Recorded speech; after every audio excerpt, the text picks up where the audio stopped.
Hello दोस्तों, मैं हूं रणधीर सिंह। स्वागत है मेरे चैनल में। आज मैं फिर लेकर आ गया हूं अपने पिटारे में आप लोगों के लिए कुछ बॉलीवुड से ताजे ताजे अपडेट्स या धमाकेदार खबर। और खबर क्या है उस सुनाऊं उसके पहले मैं चाहूंगा कि अभी तक जो नए लोग जुड़े हैं वो मेरे चैनल को जरूर सब्सक्राइब करें, और जो पुराने हैं वो वीडियो को लाइक करें, शेयर करें और कमेंट करते रहें। तो चलिए शुरू करते हैं वीडियो को। सबसे पहले खबर है सलमान खान के फैंस के लिए। एक निराशाजनक खबर है। आप जानते हैं कि सलमान खान ने अपने इंस्टाग्राम अकाउंट पे एक पोस्ट शेयर करके लिखा था, सी यू अगेन, कल सुबह ठीक 11:07 पर। और ये क्या था, वो अपने सिकंदर के टीजर को रिलीज करने वाले थे, लेकिन ऐसा हुआ नहीं, वो पोस्टपोन्ड हो गया। अब इसका वजह क्या है? ऐसा नहीं है कि अब नहीं आएगा, ऐसा नहीं है। अब ये जो पोस्टपोन्ड हुआ मतलब आगे टल गया। अब आगे आएगा तो कब आएगा? तो मैं आपको बता देता हूँ, कल फिर ये जो सिकंदर का टीजर है कल आएगा। टाइमिंग का पता नहीं है, और उसके पोस्टपोन्ड होने का कारण है, आप लोग जानते हैं, अपने देश के पूर्व प्रधानमंत्री डॉक्टर मनमोहन सिंह जो थे, उनका कल देहांत हो गया, करीब करीब रात को।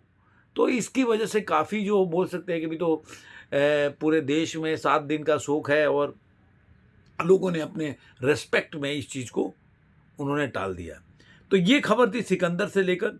दूसरी खबर जो मैं बता दूं, धर्मा प्रोडक्शन, जो काफ़ी दिनों से चर्चा में थे, जो करण जौहर थे वो इसलिए थे कि उनकी धर्मा प्रोडक्शन की जो 50% शेयर है वो आधार पूनावाला जो है उन्होंने खरीद लिया था। अब धर्मा प्रोडक्शन बहुत दिनों के बाद एक पिक्चर बनाने जा रहे हैं, उसका टीज़र भी आ गया। 34 सेकंड का बोल सकते हैं, इंट्रोडक्शन टीजर है या टाइटल टीजर, जो भी बोल सकते हैं वो है। आजकल ये फैशन बन गया धर्मा प्रोडक्शन का, तू मेरी मैं तेरा तू मेरी। और इसके जो डायरेक्टर हैं जो समीर विद्वान हैं। एक्ट्रेस का भी कोई मतलब उसमें वो नहीं आया कि एक्ट्रेस कौन कौन है, लेकिन ये ज़रूर है कि 3 एक्ट्रेस हैं, 3 एक्ट्रेस और एक और एक्ट्रेस है, 4 एक्ट्रेस हैं। और इसमें जो है एक्टर हैं वो हैं कार्तिक आर्यन। और 4 इसलिए मैं बोला, पहले 3 क्यों बोला, उसका वजह है कि कार्तिक आर्यन का उसमें मोनोलॉग है जिसमें वो बोलते हैं कि मेरे लाइफ में 3 मतलब मेरी गर्लफ्रेंड थी, वो मुझे छोड़ के चली गई, वो आज किस हालत में है मैं देखना चाहता हूँ, जानना चाहता हूँ, लेकिन मैं नहीं चाहता कि मेरी चौथी गर्लफ्रेंड को मैं खोना नहीं चाहता। इस तरह के उनका मोनोलॉग है। अब देखते हैं कि मतलब एरोप्लेन उड़ता है, और कुछ पुराने आप देखेंगे ना अंगूर अंगूर टाइप का पिक्चर, तो उस तरह का फोटोग्राफ्स वगैरह है। तो देखते हैं पिक्चर आगे इसके ऊपर क्या अपडेट आ रहा है। तो ये कार्तिक आर्यन को बोल सकते हैं एक नया और काफ़ी बड़े बजट की बोल सकते हैं कि प्रोडक्शन हाउस की पिक्चर मिली है। देखते हैं क्या होता है आगे। अगला खबर है पुष्पा 2 के ऊपर। पुष्पा जो जानते हैं कि पुष्पा 2 का 22वां दिन है, और इसका 21 दिनों का जो अभी ऑफिशियल डाटा आ गया। और कह सकते हैं आप कि इसके जो मेकर्स हैं, जो मैत्री मूव मेकर्स हैं, वो मैं कई बार बोला कि वो लोग बहुत अब डिले कर रहे हैं जो पोस्टर वगैरह जारी करना है कि कितना कमाया, लेकिन अभी उन्होंने पोस्टर जारी कर दिया है। और मैं बता देता हूँ कि अपने 21 दिनों में हिंदी में केवल इसने कमा लिया है 739 करोड़ 75 लाख रुपया। लेकिन ये ट्रेड का है, लेकिन मेकर्स का जहाँ तक अनुमान बताया जा रहा है कि 744 करोड़ जो है, 44 करोड़ के आसपास की कमाई की, मतलब 745 करोड़ मान के चलिए कि उन्होंने हिंदी में कमाई कर ली है।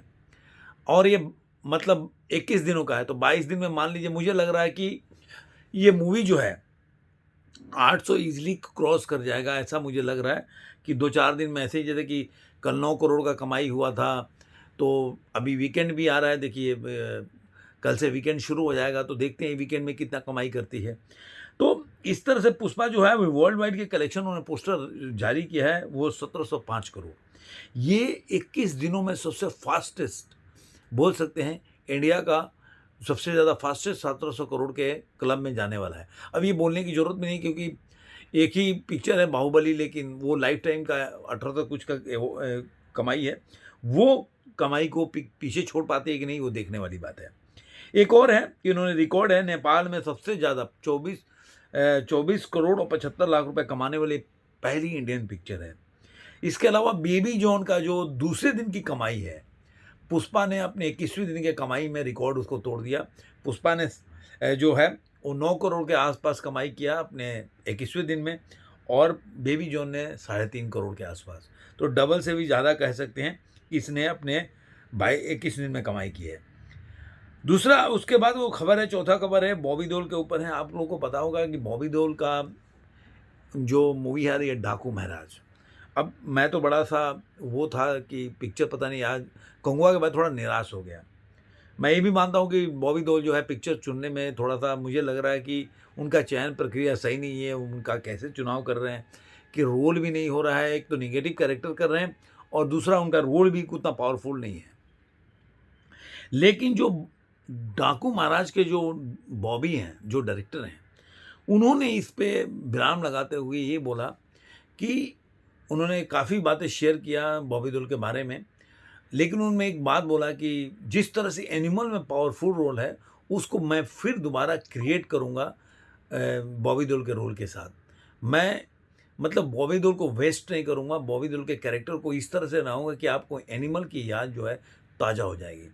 तो मुझसे उम्मीद है कि चलिए अच्छी पिक्चर वो करें और बॉबी देओल के साथ न्याय हो, अच्छी पिक्चर मिले तो मुझे मज़ा आएगा। उनके साथ एक और है कि बॉबी देओल का जो आश्रम पे बहुत लोग खबर मांग रहे थे कि आश्रम कब रिलीज हो रही है, आश्रम जो 4 है सीज़न 4 वो कब आने वाली। पहले दिसंबर में टाइम था, पहले अप्रैल में भी था, उसके बाद दिसंबर हुआ, लेकिन अब आ रहा है कि जनवरी के फर्स्ट वीक में आश्रम 4 जो है एमएक्स जो प्लेयर है उसमें आपको देखने को मिल जाएगा। अब टाइम बचा नहीं है, 1 हफ्ते की बात है, आपको पता चल जाएगा कितना सच है कितना गलत। अब आते हैं भूल भुलैया जो 3 है, और मैं आपको बता देता हूँ कि 1 नवंबर को ये रिलीज हुआ था। अब ये 27 दिसंबर, आज जो लोग देखना चाहते हैं ओटीटी पे ये भी रिलीज हो जाएगी, आ जाएगी। और सिंघम अगेन आ गई है, मैंने तो देखा है कि सिंघम अगेन ओटीटी पे रिलीज हो गया है। तो देखते हैं डायरेक्टर अनीस बज्मी की भूल भुलैया 3 ओटीटी पे क्या जादू क्रिएट करती है। वो आपको आज के बाद उसके जो ओटीटी पे जो उसका बोल सकते हैं कि इमोशंस है उससे पता चल जाएगा। इसके बाद एक और खबर है जो बॉर्डर 2 के ऊपर है, जो 23 जनवरी से 2026 में इसका जो हम बोल सकते हैं कि बॉर्डर 2 पे एक बहुत बड़ा अपडेट ये है कि इसका अभी तक शूटिंग अपडेट आया था कि शूटिंग में क्या है, कब से शूटिंग शुरू हो रहा है। तो पहले दिसंबर में था कि दिसंबर में शूटिंग शुरू होगा, फिर ये आया कि 6 जनवरी से शूटिंग होगा, लेकिन दिसंबर में ही फिल्म की शूटिंग स्टार्ट हो गई। लेकिन इसमें एक बड़ा अपडेट ये आ रहा है कि इसका रिलीज डेट भी आ गया। अब जो मेकर्स जो इनका पोस्टर रिलीज हुआ है, जो क्लैप बोलते हैं ना मुहूर्त शॉट का, उसका वो उसमें साथ में नीचे लिखा हुआ 23 जनवरी 2026 को ये ऑफिशियली हो गया, ये पिक्चर जो है रिलीज करेगी। ये टीसरी ने जारी किया है अपने, आप जाके उनके इंस्टाग्राम अकाउंट पे देख सकते हैं। इसके साथ जो लोग इम्तियाज़ अली के मतलब डायरेक्शन के फ़ैन हैं, काफ़ी दिनों से इम्तियाज़ अली ने कोई पिक्चर नहीं बनाया, तो अब इम्तियाज़ अली पिक्चर बनाने जा रहे हैं। और पिक्चर का नाम भी मैं बता देता हूँ कि इडियट्स ऑफ इस्तांबुल। इसमें तृप्ति डिमरी होंगी, लेकिन इसमें मेन लीड जो करने जा रहे हैं वो फ़हद फाजिल हैं, जो अभी पुष्पा 2 में आपने शेखावत की भूमिका में एक विलन के रूप में अच्छा देखा है। काफ़ी मतलब उनके कैरेक्टर को प्रशंसा मिला है। तो देखते हैं कि ये पिक्चर कैसे बन के आती है, फ़हद फाजिल इसमें कैसा रोल करते हैं। उसके बाद एक और चीज़ है कि पुष्पा 2 से जुड़ा हुआ है, ये शॉकिंग न्यूज़ है कि पुष्पा के जो 2 के डायरेक्टर हैं सुकुमार, वो गए हुए थे रामचरण की पिक्चर और एक गेम चेंजर के प्रमोशनल इवेंट पे। वहाँ पे लोग पूछे कि आप ऐसा चीज़ है जो छोड़ना चाहते हैं? तो उन्होंने बहुत ही शॉकिंग मतलब बोल सकते हैं स्टेटमेंट दिया कि वो सिनेमा को छोड़ना चाहते हैं। तो ये मतलब ये काफ़ी बाद में ऐसा बताया जा रहा है कि वहाँ पे उन्होंने जो रामचरण उन्होंने माइक ले लिया उनसे, ये और मतलब माइक लेकर और बोलने नहीं दिया। लेकिन ये सुनकर दर्शक और जो प्रशंसक है सोशल मीडिया पे काफ़ी कमेंट कर रहे हैं, क्यों छोड़ना चाहते हैं? अब लोग कयास लगा रहे हैं, ये अल्लू अर्जुन के साथ हो रहा है, उससे तो परेशान नहीं हो गए, क्या बात है कि वो फ़िल्म को नहीं करना चाहते हैं। इसके बाद एक और नेक्स्ट जो खबर है वो मैं बता देता हूँ। विधु विनोद चोपड़ा जो हैं, वो अपनी एक इंटरव्यू आया, उसमें उन्होंने बताया कि मैं एक टाइम में जान देने जा रहा था। ये बात तब की है जब वो उनकी सजाए मौत पिक्चर आई थी, 1981 के आसपास की बात है, और इसमें नसरुद्दीन सावकर ने मेन लीड का कैरेक्टर किया था और पिक्चर सुपर फ्लॉप हो गई।